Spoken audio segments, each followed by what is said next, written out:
السلام علیکم میرے پیارے دوستو، آج ہم اس راز کے قریب پہنچنے والے ہیں جسے شمس تبریز نے تیسرا راز کہا تھا، یعنی درود ابراہیمی کا وہ اثر جو دل پر نور بن کر اترتا ہے۔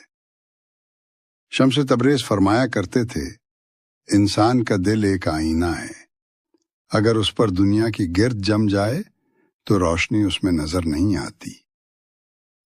میرے عزیزو، ہم سب کا دل روشنی چاہتا ہے، مگر دنیا کی دھول، غم، حسد، غصہ اور تھکن اس دل کو اندھیرا کر دیتے ہیں۔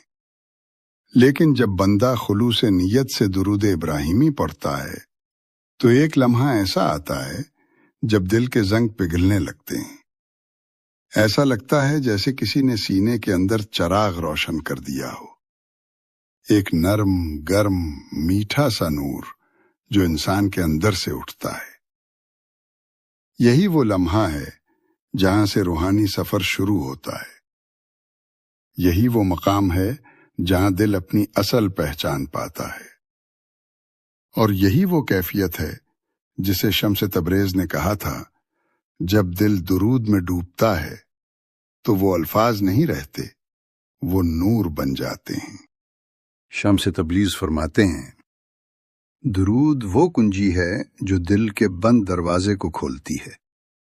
جب یہ دروازہ کھلتا ہے تو انسان کے اندر سے خوشبو اٹھتی ہے جو فرشتوں کو بھی محسوس ہوتی ہے۔ سوچو ذرا، جب تم تنہائی میں بیٹھ کر آہستہ آہستہ درود پڑھتے ہو تو تمہارے ہر لفظ کے ساتھ ایک نور کی لکیر تمہارے دل تک جاتی ہے۔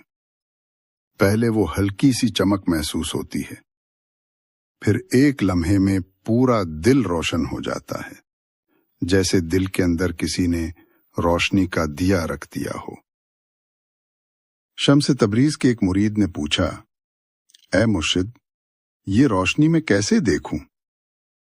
تو آپ مسکرائے اور فرمایا، بیٹا، روشنی کو آنکھ نہیں دل دیکھتا ہے۔ اگر تو دل کو پاک کر لے تو درود کے ہر لفظ میں تجھے محمد کی خوشبو محسوس ہوگی۔ میرے دوستو، یہ وہ مقام ہے جہاں سے درود صرف زبان کا نہیں رہتا بلکہ روح کا ذکر بن جاتا ہے۔ دل میں ایک لہر سی اٹھتی ہے، آنکھوں سے بے اختیار آنسو بہنے لگتے ہیں، اور سینہ ایسا محسوس ہوتا ہے جیسے کسی نے اندر سے بوجھ اتار لیا ہو۔ یہی وہ لمحہ ہے جہاں انسان اللہ کے قریب ہو جاتا ہے۔ نہ کوئی دنیا کی خواہش باقی رہتی ہے، نہ غم کا بوجھ، نہ خوف، صرف سکون، صرف محبت، صرف محمد کی یاد۔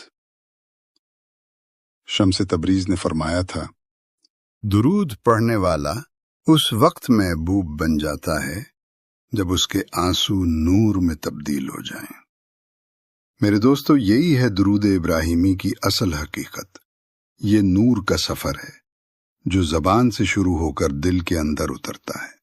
میرے پیارے دوستو، جب دل درود ابراہیمی کے نور سے روشن ہو جاتا ہے تو انسان ایک ایسے مقام میں داخل ہوتا ہے جہاں الفاظ کمزور پڑ جاتے ہیں اور احساس بولنے لگتا ہے۔ یہی وہ لمحہ ہے جسے شمس تبریز ملاقات نور کہتے تھے۔ ایک ایسا لمحہ جب بندہ اپنے رب کے نور میں خود کو گم پا لیتا ہے، نہ جسم رہتا ہے نہ خیال، صرف ایک احساس، میں نہیں، بس وہی ہے۔ شمس تبریز نے فرمایا، درود کا اصل کمال یہ نہیں کہ تو اسے گنتی میں ختم کرے، بلکہ یہ کہ تو اس میں خود کو ختم کر دے۔ میرے دوستو، درود ابراہیمی پڑھنے والا جب اس مقام پر پہنچتا ہے تو اس کے ارد گرد کی دنیا خاموش ہو جاتی ہے، سانسیں تک نور میں ڈھل جاتی ہیں، اور دل کے اندر ایک ہلکی سی چمک پھیلتی ہے، وہی چمک جو عرش الہی سے اترتی ہے۔ ایک رات شمس تبریز کے ایک مرید نے خواب میں دیکھا کہ آسمان پر ایک روشنی ہے اور اس روشنی کے اندر نبی کریم صلی اللہ علیہ وسلم مسکرا رہے ہیں۔ مرید نے عرض کیا، یا رسول اللہ صلی اللہ علیہ وسلم، میں نے کیا کیا کہ مجھے یہ سعادت ملی؟ تو آواز آئی، تو نے درود پڑھا اور اپنے دل کو ہمارے لیے خالی کر دیا۔ ایک رات شمس تبریز کے ایک مرید نے بڑی عاجزی سے عرض کیا، اے مرشد، میں درود پڑھتا ہوں مگر مجھے نور نظر نہیں آتا، دل روشن نہیں ہوتا، آنکھیں بند کرتا ہوں تو اندھیرا ہی اندھیرا نظر آتا ہے۔ شمس تبریز نے تب مسکرا کر کہا، بیٹا تو روشنی تلاش کرتا ہے مگر آنکھ سے، نور آنکھوں میں نہیں دل کے اندر ہوتا ہے۔ جا آج رات صرف ایک دل کے ساتھ درود پڑھنا، گنتی کے بغیر، زبان کے بغیر، صرف دل سے۔ مرید اس رات تنہائی میں بیٹھ گیا، وہ بولتا نہیں تھا، بس سانسوں میں درود چلتا رہا۔ رات کی خاموشی میں جب سب سو گئے، اس کے آنسو بہنے لگے اور دل میں ایک گرم سا احساس پیدا ہوا۔ وہ لمحہ آیا جب اسے لگا جیسے کوئی روشنی اس کے دل میں اتر گئی ہو۔ اسی لمحے اس کی آنکھیں بند ہوتے ہی اس نے خواب میں دیکھا، ایک نورانی ہستی اس کے قریب آئی اور ایک مہربان مسکراتی ہوئی آواز نے کہا، جو دل ہمارے نام سے روشن ہوتا ہے اس پر کبھی اندھیرا واپس نہیں آتا۔ جب وہ جاگا، اس کے چہرے پر سکون تھا اور دل سے ایک ہی صدا نکل رہی تھی، اللہم صلی علی محمد وعلی آل محمد۔ شمس تبریز نے اگلے دن فرمایا، یہی نور سے ملاقات ہے۔ جس دن تو درود میں خود کو بھول جائے، اسی دن نبی کو پالے گا۔ میرے دوستو، یہی درود کا راز ہے۔ یہ صرف زبان کی تسبیح نہیں، یہ روح کا سفر ہے، ایک ایسا سفر جس میں بندہ خود کو کھو کر اللہ کے قریب آتا ہے۔ شمس تبریز نے فرمایا، درود پڑھنے والا اس وقت نور میں داخل ہو جاتا ہے جب وہ درود پڑھتے ہوئے اپنی ذات کو بھول جائے۔ یہ وہ مقام ہے جہاں انسان کو لگتا ہے کہ اب وہ نہیں بلکہ درود ہی اس کا وجود بن گیا ہے۔ ہر سانس، ہر دھڑکن، ہر آنسو، سب درود بن جاتے ہیں۔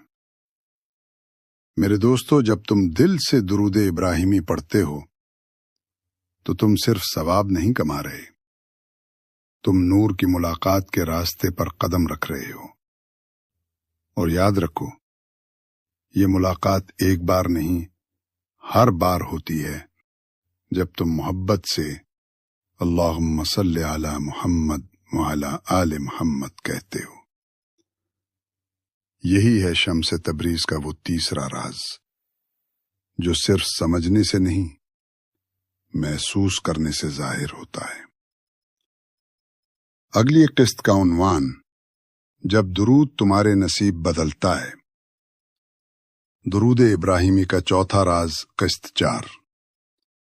آخر میں میرے پیارے دوستو، اگر دل کو سکون ملا ہو تو درود ابراہیمی پڑھ کر تبصرے میں اللہم صلی علی محمد لکھنا مت بھولنا۔ اگلی قسط میں ملتے ہیں، جب درود دعا کو تقدیر بنا دیتا ہے۔